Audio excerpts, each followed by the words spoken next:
Hi folks, how's it going? Happy New Year. It is now January 4th, 2026. I don't know how I'm that old, but yes, I made it to 2026. And so did you. Congratulations. And Cindy Lou made it to 2026. I had a stalker for quite a few months after I moved here to Newfoundland. I never mentioned it before. It wasn't a huge deal. Like, he was creepy, but he didn't seem harmful. So I didn't really mention it, but he went away. He stopped bothering me a couple of months ago. Like, he would see us walking down the street, and he would always stop and pull over and honk the horn at us and stop to talk and whatever. So the last time he did that, I think it was October-ish, end of October-ish, maybe beginning of November, around there. And he said, I'm just looking for friendship. I don't like to be alone. How can you stand to be alone? And I said, you know what? I like being alone. And I haven't heard from him since.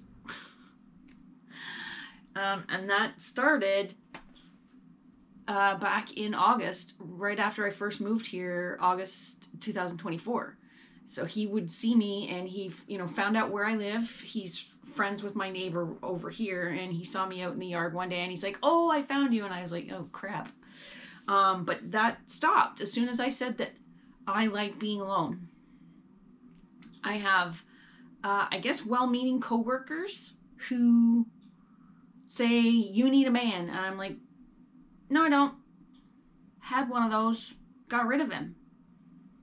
I don't feel the need to have a partner in my life. I don't feel the need to have a man in my life, or a woman for that matter. I am bisexual, so either way, I don't feel, one, I don't feel like dating. Two, I don't want to live with anybody. I just don't. I was married, and I lived in North Carolina with my North Carolinian husband, and he lied to me and gaslighted me for the entire time that we were married. We married in 2001. I left him in 2010. So that was just not quite 9 years, 8 and a bit. Anyway, and then I went straight from living with my now ex-husband to living with my mother. First, it was a matter of convenience. She had a massive heart attack and was not well. Plus, I had just moved back to Canada, didn't have a job, so I stayed with her. And then, one thing led to another, and her health declined even more. So I stayed to take care of her, or, to keep her alive as long as I could. But then learned that she was also lying and gaslighting. So I did 8 years of that with her. So I'm still recovering from just abuse from people. My father beat me when I was a kid for years and years and years. Plus, I'm Gen X.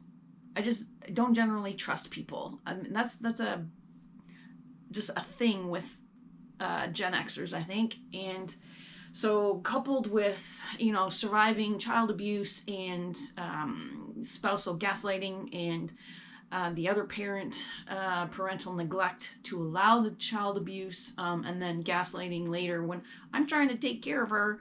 And yeah, so I don't need another person in my household with me at all times.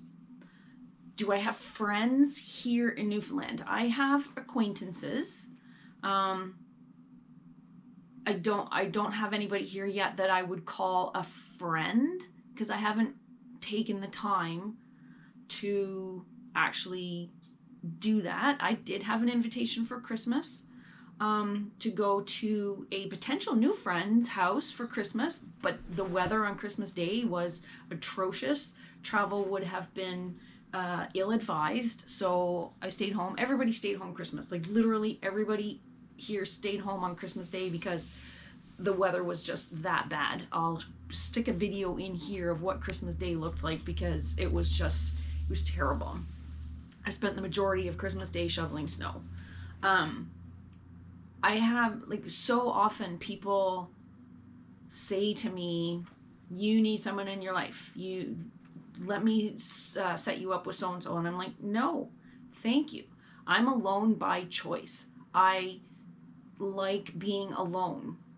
Part of it because I have struggled with and suffered abuse for so many years of my life. I'm 58 years old this year.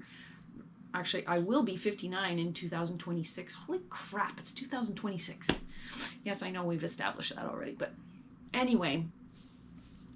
But not everybody on this planet has to have someone in their life constantly.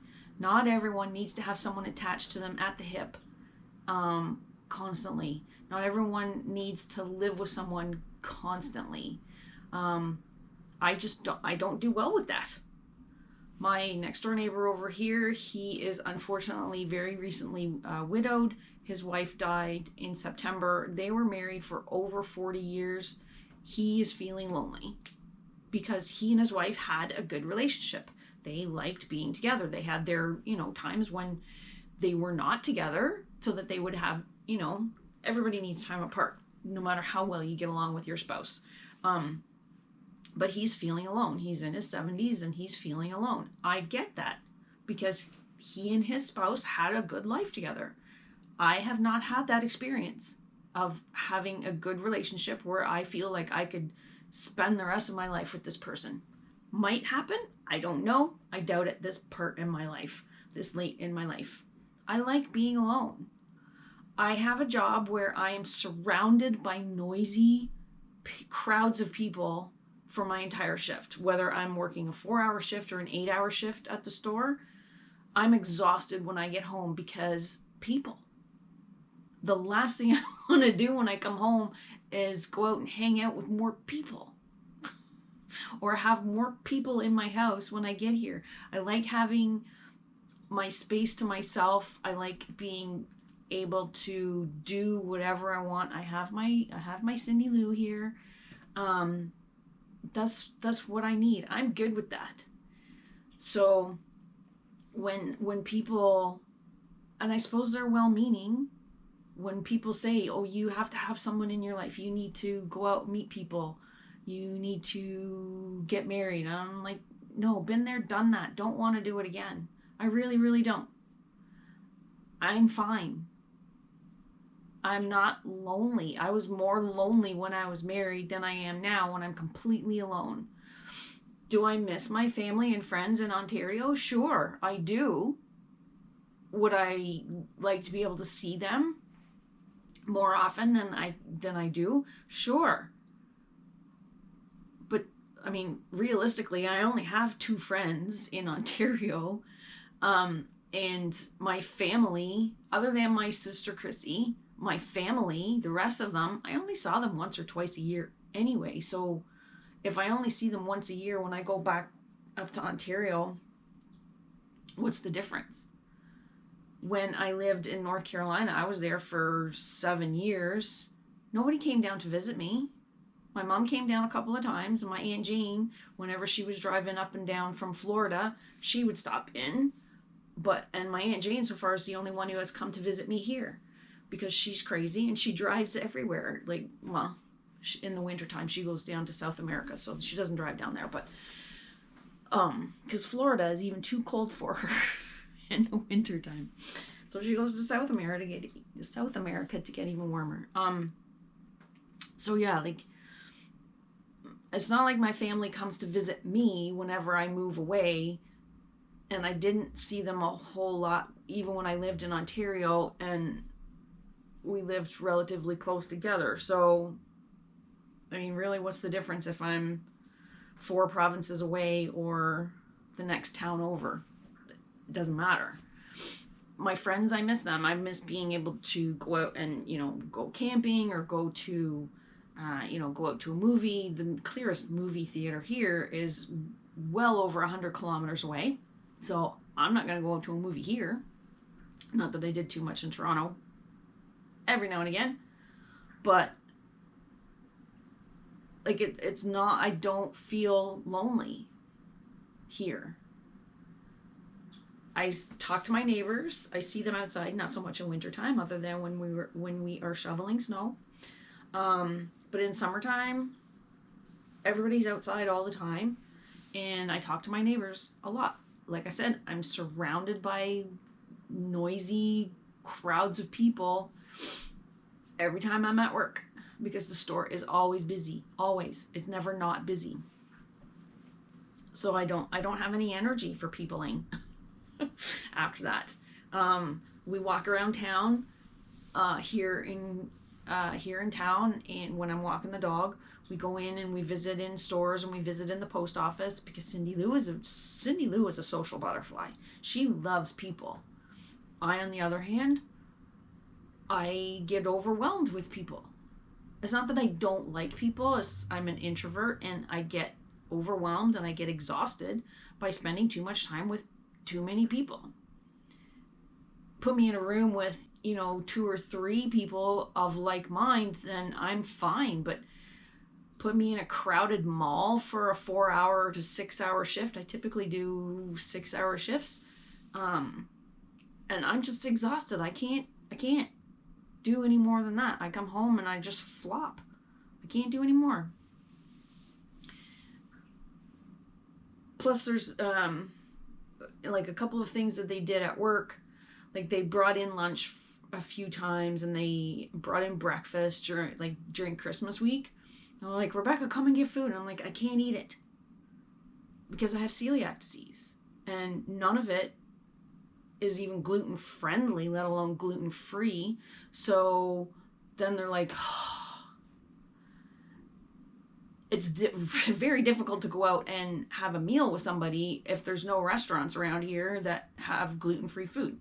So, like, a bunch of the ladies got together one night for a bulb exchange, Christmas bulb. I don't do Christmas, so what am I going to exchange? I don't need any Christmas bulbs, and I don't have any to exchange. So, 1, that didn't sound like an exciting evening out. 2, it was in a Chinese food restaurant. I can't eat Chinese food, so I didn't go. And then they're like, I was like, what do you want me to do? Just sit there and watch you eat and exchange Christmas bulbs? No, that doesn't sound like fun. Sorry.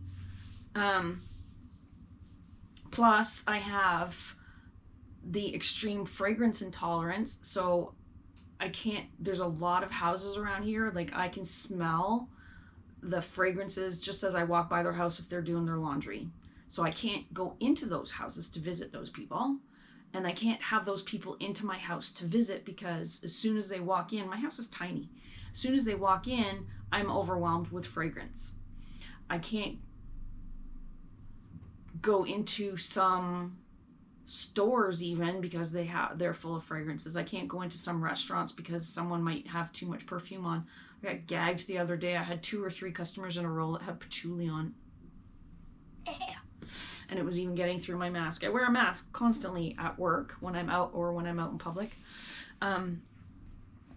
So yeah, I mean, socializing is difficult because of those 2 circumstances, those medical conditions that I have. Plus, I'm just tired. I get tired of people because of my job. And I don't, because of my history, I don't generally trust a lot of people. So yeah. So if you are, if you see someone who lives alone and they seem to be doing fine, don't bother them and say, oh, you need a partner, because maybe they don't. And even if they do want one, it's none of your fucking business how people live their lives. So thanks for the concern, but no, I don't need a man in my life. No, I don't need to get married. No, I don't need a husband. No, I don't need a wife. No, I don't need anybody. I do pretty well on my own. And if there's anything in my house that I can't fix, I call a handy person.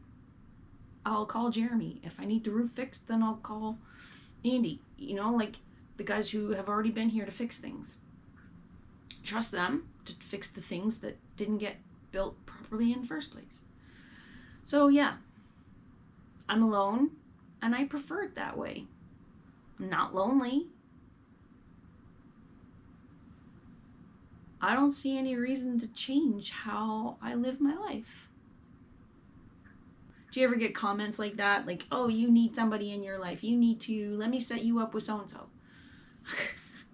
Because I know everybody gets it. I know people do it.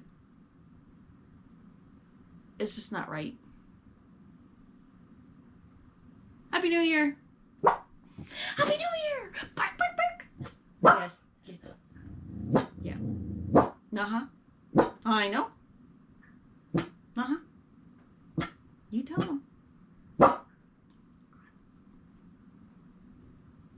Mm-hmm.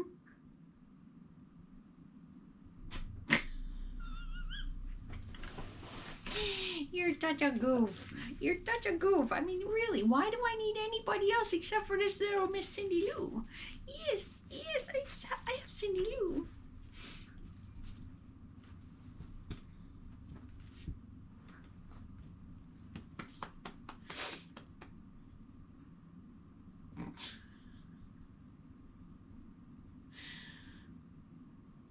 Okay, off. Let's get off. Thank you. Good girl. Good girl.